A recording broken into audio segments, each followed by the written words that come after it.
those of you that have got a problem with accents, now is probably a good time for you to tune in your ear. Because in a couple of minutes when I get excited, you'll probably not understand a fucking word. There's this old man, he goes down the road round the corner now with a break. He goes, this wee week Larry. He said, can you one check for my Larry? I can't swear this. He said, any blinded him with a sweet beastie? I said, am I blind? I said, the floor's in the game, do that lunch, but he didn't know when he whacked the hoop whack and I don't get it. Jesus Christ, you should see this fella's face down the front here. It's alright, mate, I'm not really going to speak like that. He's going, I don't see any fucking difference. It is a strong accent, ladies and gentlemen, but my grandfather actually used to speak like that.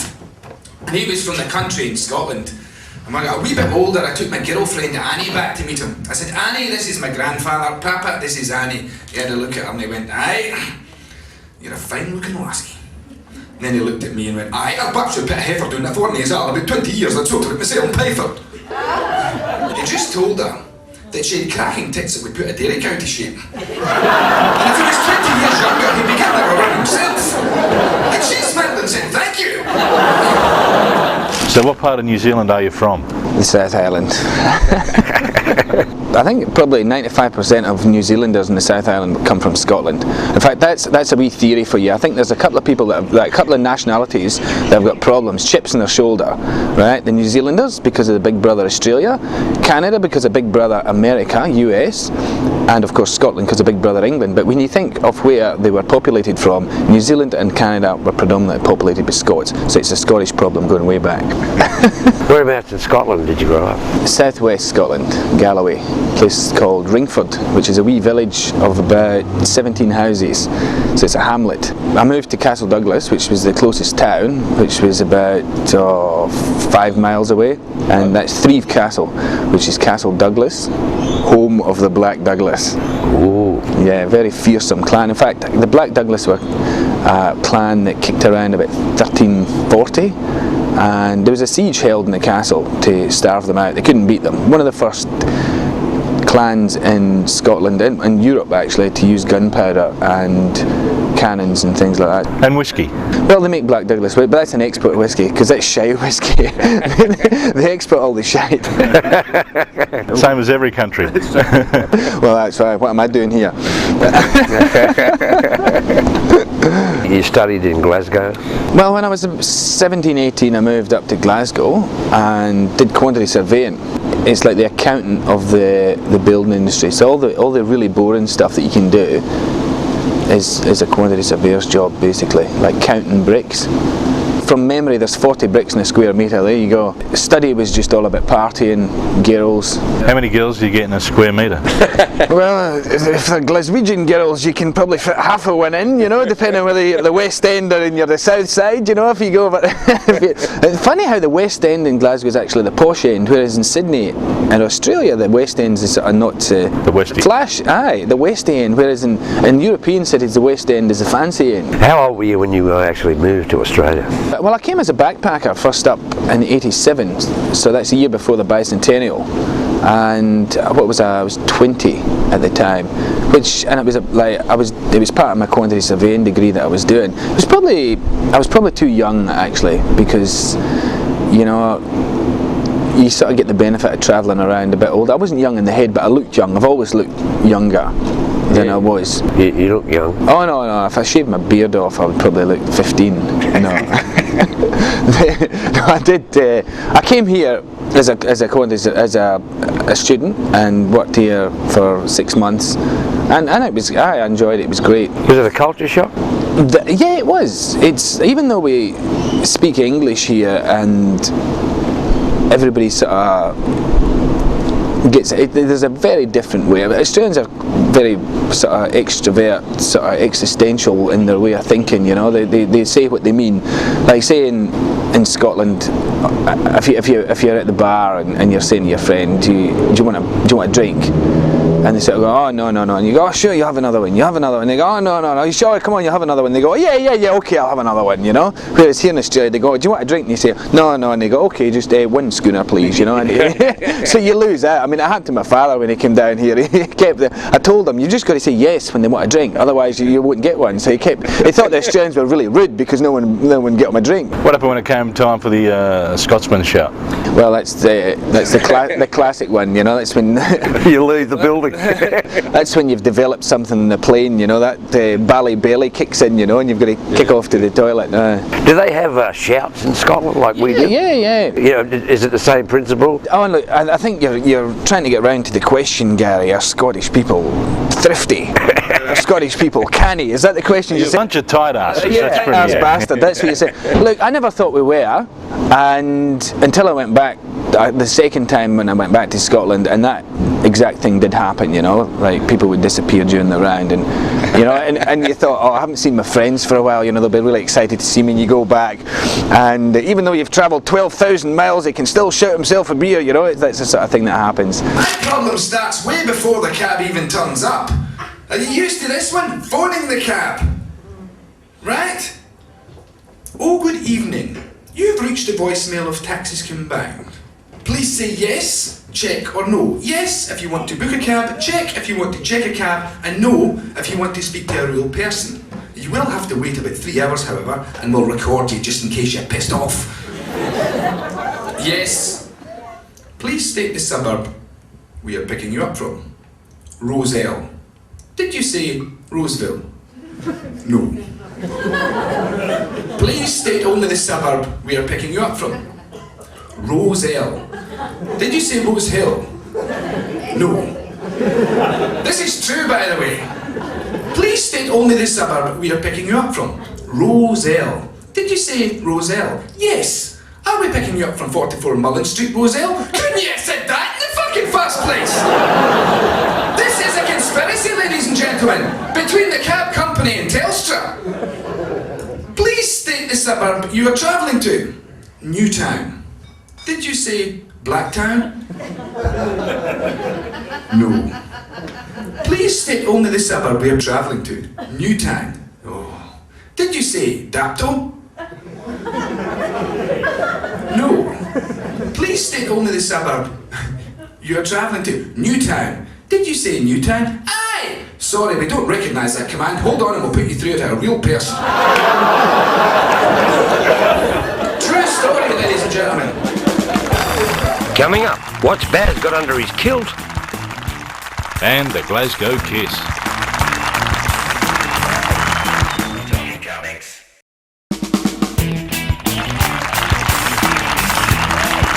Look, I've got a real reality TV show for you, ladies and gentlemen, and this one can be contested all over Australia, all over the capital cities. Australia's smelliest taxi driver. Are you with me? It's true, it happened to me a couple of months. The guy that's second I ranks down in Melbourne, as I said, the guy that comes first would pick me up about a month ago. Remember that really cold snap we had? I was down in George Street, couldn't get a cab anywhere. Eventually got this cab driving up the road, flagged him down, I jumped in and I went, oh, for Jesus Christ. Rolled the window down. Bzzz. He goes, do you mind, it's freezing? I said, I'm from Scotland, I like the cold. I put this hand out the window, I'm channeling the fresh air up to my face, just to stop myself from gagging. And he goes, what, do you think I was born in a barn? I went, you fucking should have been. I went, Jesus Christ, man, what have you been doing? Hauling horse shit for Randwick Racecourse? I said, you see this thing hanging from your rear view mirror that looks like a pine tree? It doesn't fucking work. He didn't like that. How did you get into comedy? It was something that happened very much later. I've done a fair bit of study, and I think the thing about studying is that the more you study, the more you know you don't know. That's why I never studied. Well, I think you know, I get envious of people from Castle Douglas because they really are quite happy just being there, and maybe that's a bad thing to say, but I don't mean it in a bad way. They're really quite comfortable and happy where they are. I got into comedy, I was hosting conferences, like just keeping them moving, and I remember doing this really serious Australian Institute of Insurance Accountants. So very serious conference, and I was just keeping it moving, and it was really, really boring. So I just sort of jazzed it up a bit, and put a few gags in. Everyone liked it, and then I thought I'll give the stand-up a go. Of course, I got up the first time was great, and then second time was a bit, and I thought, right, if I can do it the first time, I can still do it again. So you just sort of persevere until you ended up where you ended up with, you know. So if you haven't performed stand-up in Scotland, have you done it anywhere else? I've done it all over Australia, and I get the same sort of similar response in Perth to I do in Brisbane. I think probably Sydney would be the hardest place to perform, and I don't know why. You know, it just seems to be. Would you like to go back to Scotland and try it there? When I perform here to Scottish people, they always go, "Look, what are you doing? Get yourself over there. We'd like to see you over." So I get a favourable response. I certainly get favourable responses from English people. I like the English as an audience. I think they really do enjoy their comedy. But as a people? As a people, look, that historical thing, we'll leave that to the movies. I don't have a problem with English people. I mean, it's good for comedy content, you know, but... you need conflict in any comedy, whether the audience is male, female, Scottish, English. I think the good thing about being in Australia is that Australian-English rivalry. So I've always, no matter what audience you go out to, it's always predominantly going to be Australian. So when you throw that English thing out there, you've always got the audience right behind you. And what about a kilt, Baz? Have you ever worn a kilt? Do you own a kilt? Garry, of course I own a kilt, mate. What's under it? Well, you can't wear anything under it. Can't you? So it's true. It's absolutely true. You can't. It's a barbecue under there. It's not a bad pickup line though, is it? The old kilt. When you're wearing a kilt, that's the biggest thing. I mean, people like girls especially will come and they'll grab. They'll grab your kilt. Now, there's nothing more silly than going like that to try and stop people from getting their hands under your kilt. So the best thing, well, touching your sporran's all right, you know, especially as long as you don't wear it in the inside. But the thing you got to keep, like, the best thing to do when a woman grabs your kilt is just go like that.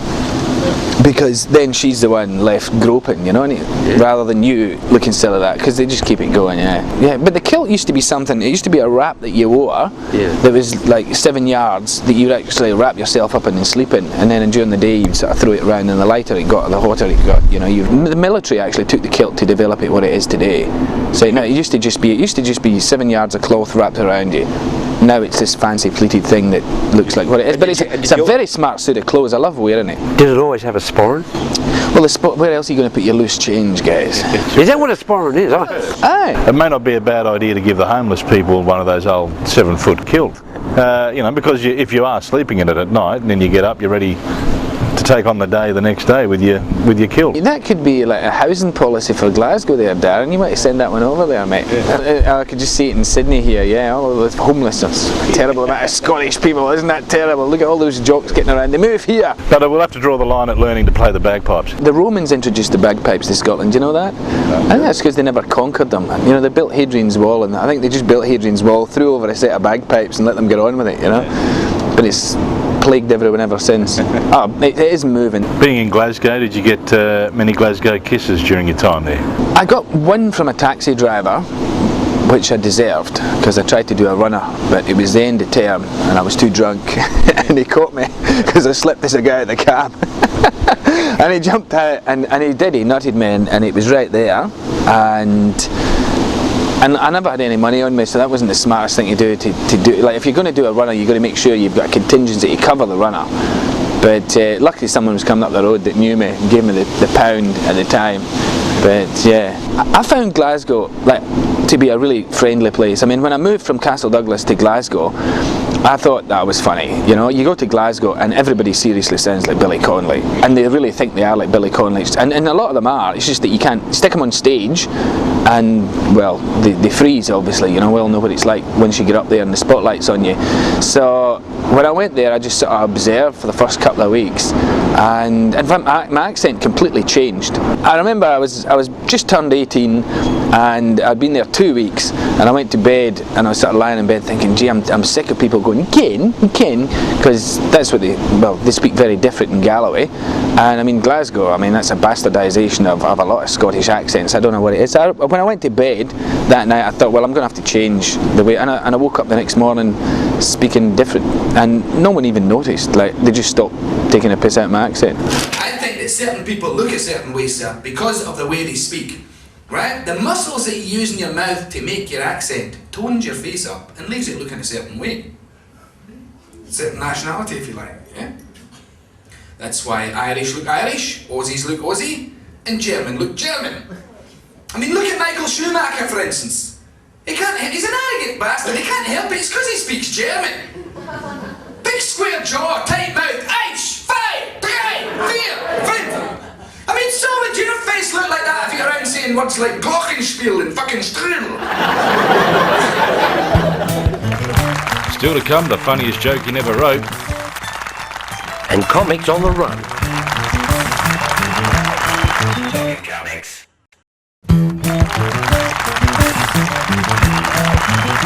Have we got any English in here tonight? Good. Because I like the English so much better down here in Australia. Oh, so you're from England, are you? Well, that means you're a Pom. It's like, no. I'm from Ittick, England, actually.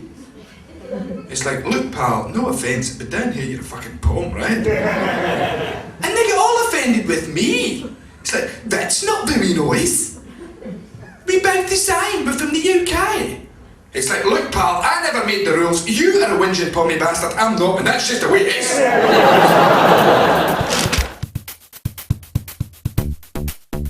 If you could change any law you wanted, what would it be? Parking should go back to being free. I'm sick of getting parking fines. Being Scottish, that's not a good thing. What's the most valuable thing you own? My kilt. Name one thing you wanted as a child but you never got. A plastic rifle that shot plastic bullets. What's your worst habit? Finishing other people's sentences off of them. And what's the funniest joke? You never wrote? Oh, it would have to be Billy Connolly, a Billy Connolly joke about the rhythm method. You know that one? At the point of ejaculation, withdraw. There's not a pack of wild horses that could make my arse go in that direction. The Japanese, there's a nice bunch for you. Wee bit long-winded, the Japanese. Takes a whole sentence in Japanese just to say one word in English. And I should know because I was learning Japanese. I took this girl out to a Japanese restaurant. I'm learning Japanese. She said, let's hear what you got to say then. So I walked in. I went, Hajime mashite, dozi yoroshiku. She said, what the hell's that? I said, hello. We were shown over to a table. I got the chair, I pushed it in. I said, okake kudasai onegaishimasu. She said, what's that? I said, sit down. The waitress brought the menu over. I went, domo arigatou gozaimasu. Thanks. She said, very impressive, Barry. And it was. Until I thought about it. I've been learning this Japanese for about 3 months now. I could say, Hajime mashite dozu yoroshiku, okake kudasai onegaishimasu, and domo arigatou gozaimasu. And all I could say in English was, hello, sit down and thanks. I thought, stuff that. Learn something a lot easier. You know, like Italian. When you just use your hands when you speak. Or even better, French, when you just sort of go. And that just about covers everything. So you've been doing comedy for a while now, and you've also become a bit of an entrepreneur too. You've got comics on the run business that you tour up and down the coast. Well, I mean, coming from rural Scotland, like we never get any shows. Like any shows like that, you had to go to Glasgow or Edinburgh if you wanted to see a show. It was a good, probably 2-3 hours drive. And I remember I was chatting to someone at Broken Hill, and they said, why don't you bring comedy out here? You know, and I thought, God, I never got comedy as a kid, so I gave it a try, and it was pretty successful, and it was a lot of fun. It was a 5-day, starting in Adelaide, and then working across Broken Hill. We actually played Wilkenya, done a couple of shows. Darren's done one in Wilkenya. Yeah. And it's only 2 shows to go in there in the last 20 years, so it's lovely. And to come out too. Yeah. I know, it was one of those gigs. But look, when you're taking a professional stand-up show of that calibre to places like that, just seeing people's faces, they just can't believe that what they've witnessed. It's like, how can that 3 guys be that funny for that length of time? And that's the beauty of it. Then you're taking the show to them. And there's never a problem in people shouting your drinks after that? No, they're very, very welcoming at these places, aren't they? Is that what made you go there? Well, I mean, a free drink? I think a 10-day tour can turn out to be like, you've got to take 2 months off afterwards to dry out. And the beautiful thing about that too is, I mean, being from the country myself, I know how to relate to country people. So when you're in the country, there's this rivalry between wee towns that are next to each other. It's like where I came from in Castle Douglas, Kirkcudbright and Dalbeattie, there was always that rivalry between Kirkcudbright and Dalbeattie. So then when you go to a wee place here, like when you open the next night, you can always turn around and say what a shithole the place was the night before, because everyone's right behind you going, wait. In fact, Funny thing is, it usually is. that's right. But I was at Sussex Inlet one night and I'd forgotten just exactly where I was, and I was out on stage going, Jesus Christ, Sussex Inlet, what a shithole, you know, and everybody's laughing and cheering like that, and then the guy that was behind the stage waiting to come on going, we're in Sussex Inlet. But they still got the joke. So the Comics in the Run have performed as far inland as Broken Hill and as far south as to Eden, which is probably my favourite venue. So we cover the whole south coast, all the way down to Eden, the old whaling station down there, the Great Southern Inn, which everyone always gets well looked after and has a great time. Yeah. And then of course you pop inland to Bombala, which is just wild. You've got farm and logging, so you go from fishing to farm and logging, and then you've got the tourist mix. It always makes it interesting. I've started making a lot of money too. I've been volunteering at the Tourette Society. Obviously not where I make money volunteering, but I started a swear jar. Yeah, they put in twice as much as they should, because once they find out they've got to put money in, they go off again. I just stand next to it and go, mate, just write out a cheque. Anyone ever bought puppet ups? How much fucking fun are they? Aren't they? You heat up the oil, you throw one in. One fucking puppet up. Fuck, two puppet. I've never seen anything soak up oil like that. You know, these oil tankers get out of the ocean, that's what they should do, just throw fucking puppet.